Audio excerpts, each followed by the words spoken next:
Ezekiel chapter 1. Ezekiel chapter 1. That's where we're going to be starting this morning. As you find your way into Ezekiel, I'll give you just a little bit of kind of background information on the text we're going to be reading from this morning. Ezekiel is a prophet who exists at the same time as Jeremiah. For those of you who've been studying and reading along with us, last week we were in Jeremiah. The end of Jeremiah's ministry lines up with the beginning of Ezekiel's ministry. So they overlap for about 20 years. There's one primary difference. Jeremiah, though he prophesies the destruction of Israel, he actually sees the destruction of Israel. Jeremiah never goes to exile. He stays in Jerusalem, in Israel. He spends some time in Egypt, but he never actually goes to Babylon. He never gets dragged away from his home and has to start over. Ezekiel, as we learned at the very beginning of his book, prophesies from Babylon. So he's living as a foreigner who had to move out of the country, not because it was really cold all week and he just wanted to leave, but because someone drug him out of his house, made him go. So he's living as a slave is too strong of a word, but as a forced exile from his homeland. And so his message is to the people who have left their home. His message is to the people who have seen Israel destroyed. The other thing I will tell you about Ezekiel, which if you've been reading along on our Bible reading program, you already figured out this week, is the guy has some crazy visions. Like there's just some weird stuff in the book of Ezekiel. We're going to read some weird stuff here in a minute in chapter 1. His visions are nuts. And I will warn you, if you are just kind of catching up a little bit as we go, he can be a little PG-13 rated in some of his writings too. He's a little, it's the part of the Bible that you go, that's in my Bible? What in the world is that doing? He's an interesting fellow. And so we meet him in chapter 1. This is his call to be a prophet. And we're just going to walk through bit by bit and try to unpack it. I'm warning you ahead of time, you could make a horror movie out of this if you wanted to. This is Ezekiel chapter 1, starting in verse 4. I looked, and there was a whirlwind coming from the north, a great cloud with fire flashing back and forth, and brilliant light all around it. In the center of the fire, there was a gleam like amber. We're going to stop for just a minute. So there is a whirlwind, a tornado filled with fire. That's exciting stuff, right? When there's a tornado, that's scary and you should run away. When there's a fire, that's scary and you should run away. When there is a tornado of fire, that's the Blockbuster opening at the movie theater this Friday. The day after tomorrow, the Earth's destroyed by fire tornado. This is weird stuff. And so you see this picture of this whirlwind of fire that gleams like amber. And you could go, all right, I'm out. I'm 4 verses into Ezekiel and I'm done. I already don't know what he's talking about. Or you could remember that for the Jews, fire is the presence of God. Do you remember when Moses meets God for the first time? It's at the burning bush. Do you remember when Elijah meets God up on the mountaintop? It's after the earthquake and the whirlwind and the fire. Do you remember when they were wandering through the desert at nighttime, they were led by a pillar of fire? Do you remember when Job has been complaining to God about all the things that are unfair and God answers him from the storm? So when we see this storm of fire, what we're really seeing is, hey guys, watch out, God's presence is about to show up. This is the trumpeter announcing the arrival of the king. This is the messenger saying, here comes God, get ready, prepare yourself, God is about to arrive on the scene.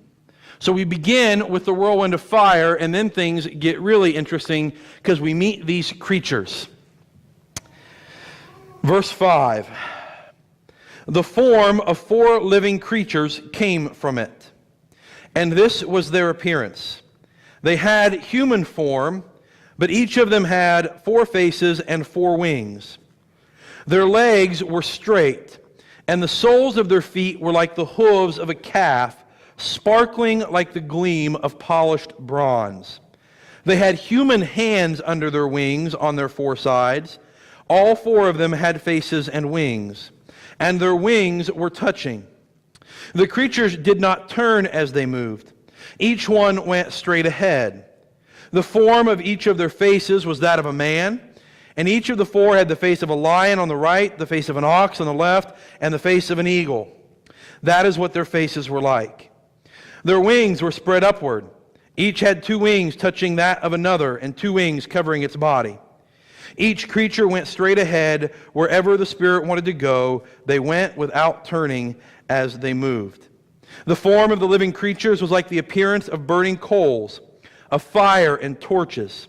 Fire was moving back and forth between the living creatures. It was bright with lightning coming out of it.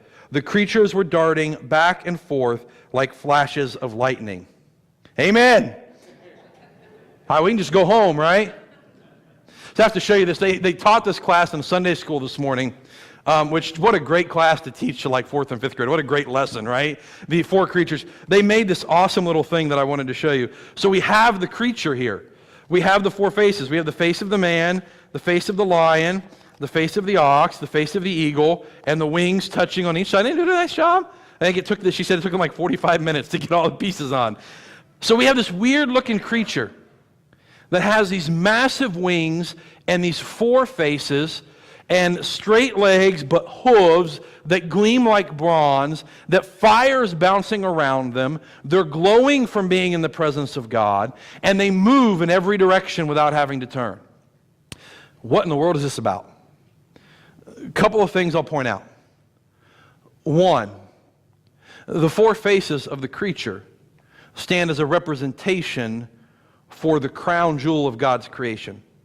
The ox would be considered the chief or king among all of the domestic beasts, those who lived in the field. The eagle, the lord of the sky. The lion, the king of the wild animals. And mankind, the crown jewel of God's creation. In many ways, this is a picture, if you remember back when we studied Isaiah, of God where he says, "My throne room is the heavens and the earth is my footstool." These creatures are literally holding up the throne room of God. They're serving as the footstool for God to sit upon above the expanse. We'll get to God's throne here in a few verses. So at least part of what's happening here is this reminder that creation sits beneath the Creator, that we exist as subservient to the majesty of God. But I'm less interested in what they look like, though there's a lot to study there, and more interested in who they are. If you've read through Ezekiel already and you've gotten to chapter 10, then you know who these creatures are. Chapter 10 tells us the 4 creatures that I saw are cherubim. These are angels. I know they're not quite as cute as the little Precious Moments chubby baby you have sitting on your shelf at home. A little weirder than that. But these 4 creatures, they are the cherubim, the angels. The cherubim in the Scripture have 2 very important roles that are designated to them. The first is when God sends Adam and Eve out of the garden and says, "You're not going to come back and eat from the tree of life. You have sinned. You have broken my commandments." God places a cherub at the entrance of the garden to protect the holiness of the garden. And so when the cherubim show up, at least part of what should register in our mind is the holiness of God is about to arrive. Because the cherubs are here and they protect the holiness of God. The second role that the cherubim have is on the Ark of the Covenant. You may or may not know much about the Ark of the Covenant. I'll try to give you the quick sketch without boring you. There was this giant golden box that the Israelites used to carry around. And in that box were the 10 Commandments and some other reminders of the Exodus. And eventually, one day, when they built a temple, they put the Ark of the Covenant in what is called the most holy place, right in the center of the temple where the presence of God was. And on the lid of the Ark of the Covenant were 2 cherubim who, guess what? Wings touched at the top. And that place where the wings of the cherubim touched was called the mercy seat. And when the high priest made his sacrifice on the Day of Atonement, he took the blood of the lamb and he walked into the most holy place and he sprinkled the blood of the lamb on the mercy seat where the wings of the cherubim touched. And we have this vision now of these cherubim marching onto the scene. The presence of God is coming with them. The holiness of God is coming with them. But their wings are touching is what is holding up the throne of God. So not only has God's holiness arrived, but God's mercy has arrived too. Whoever's sitting on this platform on top of these wings is sitting on the mercy seat. And we're going to meet him in just a moment. So we have the creatures. We have the fire tornado, and then we get to verse 15. When I looked at the living creatures, there was one wheel on the ground beside each creature that had 4 faces. The appearance of the wheels and their craftsmanship was like the gleam of beryl, and all 4 had the same form. Their appearance and craftsmanship was like a wheel within a wheel. When they moved, they went in any of the 4 directions without pivoting as they moved. The rims were large and frightening. Each of their 4 rims were full of eyes all around.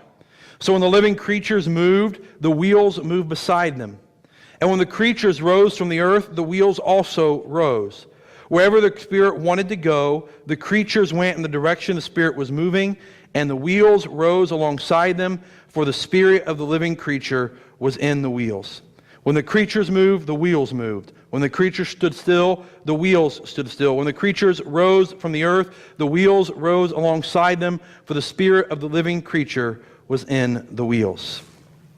So most artist rendering will picture the wheels kind of like this, as 2 wheels set at a right angle, so that you can move forward or backwards or side to side without the wheel having to pivot the way like a caster wheel does on a cart. Now, if you're much into engineering or things, you know that kind of wheel actually won't go anywhere. So just ignore the design and architecture for a minute and understand the symbolism.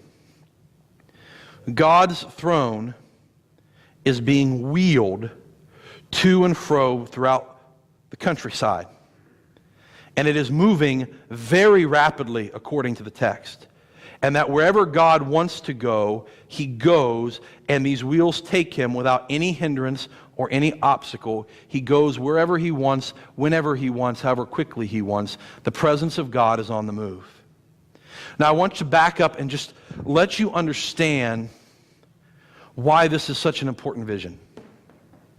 So if you haven't been following along with us, I just want to refresh some history.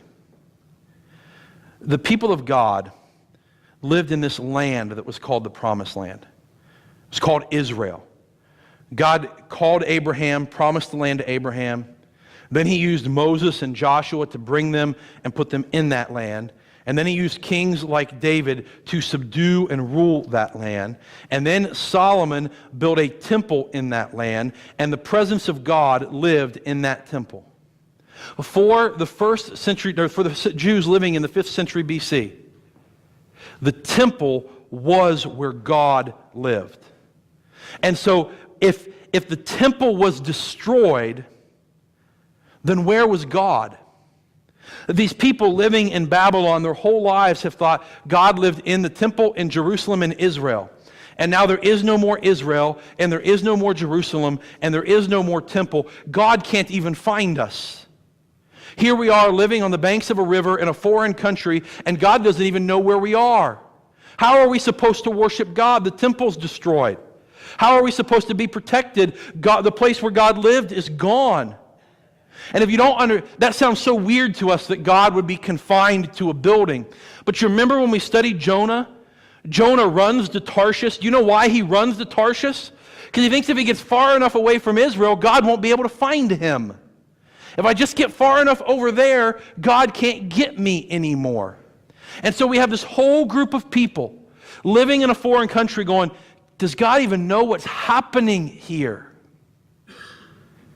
And the very first vision that God sends to Ezekiel is a vision of the presence of God arriving, the holiness of God, the mercy of God arriving at full speed into the empire of Babylon. As if to say, it doesn't matter where you are, Ezekiel. It doesn't matter how far you are from me. It doesn't matter where you've been taken. It doesn't matter that the temple has been destroyed. I will come to you and be with you wherever you are. And these wheels, the thing that's not pictured very well on that picture, you can see it a little bit if you look closely. There are eyeballs wrapped all the way around the rim of the wheel, which again, horror movie stuff, right? Like they're watching you.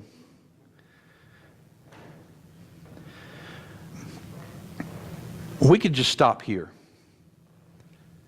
because the message of these wheels is enough. Do you understand what God is saying to Ezekiel is?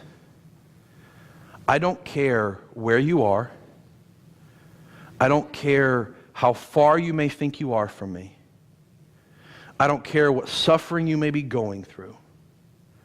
I see you, and I'm coming to be with you. And let me just tell you, there is power in that message. You may be sitting here this morning, and if not you, then someone you know lives a life where they feel like they are too far gone for God to find. I've made too many awful choices. God could never, ever really love me again. I have been running away from Him for so long, I don't think He could ever even welcome me home. With all the things I'm going through, all the suffering in my life, I'm not even sure God sees me anymore. Because if He does, then why am I going through all this?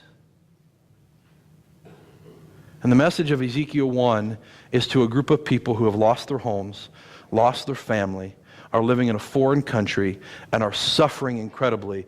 And the very first message God sends is, I see you. I see you in your pain. I see you in your rebellion. I see you in your distance from me. I see you in the foreign country. I see you, and I'm coming to be with you. I will not abandon my people. And some of you, that's the message you need to hear today, is that God sees you where you are, and He has not abandoned you. We could just stop there, but the chapter keeps going, and I like to hear myself talk. So we're going to keep reading. At least I'm honest about it. Verse 25. A voice came from above the expanse over their heads when they stood still. They lowered their wings. The shape of a throne with the appearance of sapphire stone was above the expanse. There was a form with the appearance of a human on the throne high above. From what seemed to be his waist up, I saw a gleam like amber, with what looked like fire enclosing it all around. From what seemed to be his waist down, I also saw what looked like fire. There was a brilliant light all around him. The appearance of the brilliant light all around was like that of a rainbow in a cloud on a rainy day. What a picture that is. This was the appearance of the form of the Lord's glory. I want to note a couple of things here. First, did you catch how many times he uses the word like? It was kind of like this, or it sort of had the appearance of that. Have you ever been somewhere where you have seen something or tasted something or experienced something and you don't have the words for it? Like there's just no way to describe, and so you're left going, well, it was kind of sort of. So there's this restaurant on the south side of Akron called 35 Bricks. Really, really nice restaurant that you can afford to eat at once a year at best. Okay? Super, it's like a Valentine's Day night kind of restaurant. But they have this thing that is they call it their bricks compote. And I know it's got bacon and brown sugar and blue cheese and butter and a couple other things in it. And I'm telling you right now that if you laid it across the communion table, I probably would eat the communion table. Like it is heavenly. It doesn't sound all like blue cheese and bacon and brown sugar. That's weird. It's amazing. And I could it's kind of savory like bacon, and it's got a little bit of a caramely flavor because the brown sugar has cooked it. But I can't really describe it to you. All I can tell you is that when they put it on top of a piece of perfectly cooked salmon, it's like the best thing you've ever had in your life. And I could come up with words and say, well, if you've had this, it's almost like that. If you had something that has this flavor, it's kind. But the truth is, how do you describe something like that? And Ezekiel's hit that point. He's sitting here and he's seen this vision of God seated on his throne. And he's going, well, it's kind of like fire, I guess, but not really. And it kind of looks like glowing amber, but I'm not quite. And it kind of looks like the form of a human. Everything is approximation, because what do you use to describe the glory of God? What words are there to accurately portray the greatness and the grandeur of the glory of God? And so Ezekiel does his best. The second thing I will point out to you is that the person sitting on the throne has the appearance of a human form. That's Jesus, by the way. When God looks like a human, it's always Jesus. And so Jesus is the one who has shown up in Babylon to bring his holiness and his mercy. I would point out to you that this whole thing happens above the expanse. The expanse is the word that throws back to the creation story, the very beginning when God separates the earth from the expanse. So he's not sitting on their wings like 10 feet off the ground. He's in the expanse. He's all the way up there in the heavens, and the earth are his footstool again. And we could walk through and we could parse what the amber and the fire and all of that means. Let me just put it this way. I started preparing to talk to you about Ezekiel 1 about 3 weeks ago, because I read Ezekiel 1 and went, it's going to take a long time to figure out what to say about Ezekiel 1, because I got to figure it out in my brain, and then I got to figure out how to put it in words, or some of you aren't very smart. No, I didn't. No, you're wonderful people. But I did. I started reading for this sermon probably 3 weeks ago, and the very first commentary that I read, let me just read you the first part of the quote. It starts this way: I am unsure exactly what all of this means. It's like, well, that's good, me too. I guess I should write a commentary. That's not super helpful. And so I just kind of filed that one away and thought, well, I'm not going to use that one in my sermon, because that doesn't help anybody at all. It turns out that of all the things I read and all that I studied, his words are probably the most important. I'm going to read you verse 28 again, and then I'll finish with his quote. So verse 28 says, the appearance of the brilliant light all around was like that of a rainbow in a cloud on a rainy day. This was the appearance of the form of the Lord's glory. When I saw it, I fell face down, and I heard a voice speaking. This is the full quote from the commentary.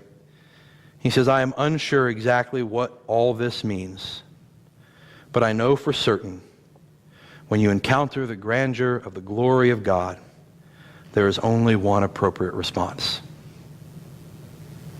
I'm unsure exactly what all this means, but I know for certain when you encounter the grandeur of the glory of God, there is only one appropriate response. And Ezekiel has it figured out. Ezekiel has figured out that when you have this epic vision of God, and there are books written to those 20 verses we read this morning, breaking down every little detail and this means that and that means this, and you could spend hours of your life studying it. And I'm not saying that none of it's important, because some of it really is neat and interesting and helps you understand better, but I'm telling you the point of the entire vision is what happens in verse 28. God has shown up. The presence of God, trumpeted by the fire and the storm. The holiness and mercy of God, ushered in on the mercy seat, the meeting of the cherub's wings.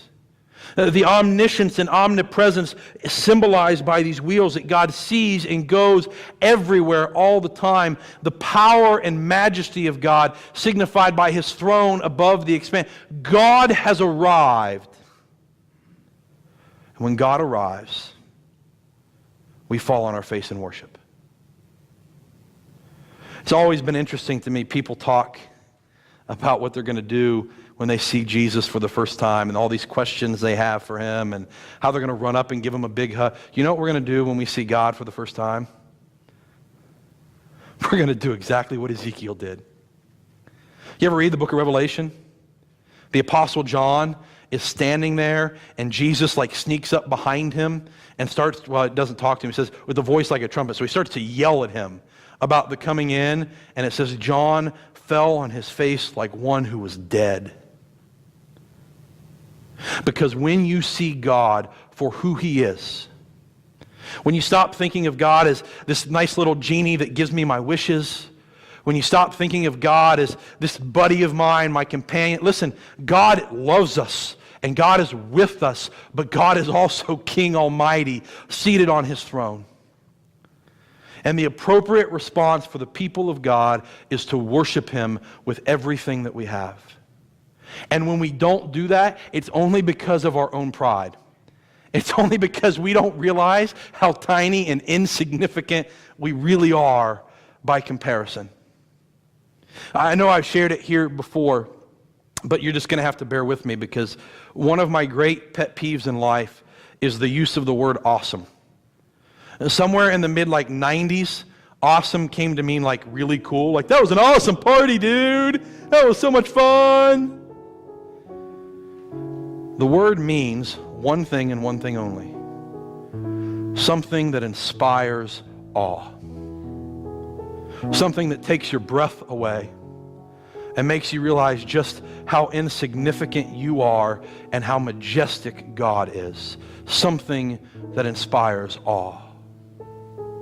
And God has always been and will always be awesome. And so we're going to close today with a worship song. We're going to stand together and sing. The chorus of the song we've sung it a couple times over the last few months. Here I am to worship. Here I am to bow down. Here I am to say that you're my God. You're altogether lovely. You're altogether worthy. You're altogether wonderful to me. Here I am to worship. And of all the things that we do and all the things on our church calendar and all the things that we try to accomplish, at the end of the day, as the followers of Christ, here we are to worship our great and awesome God.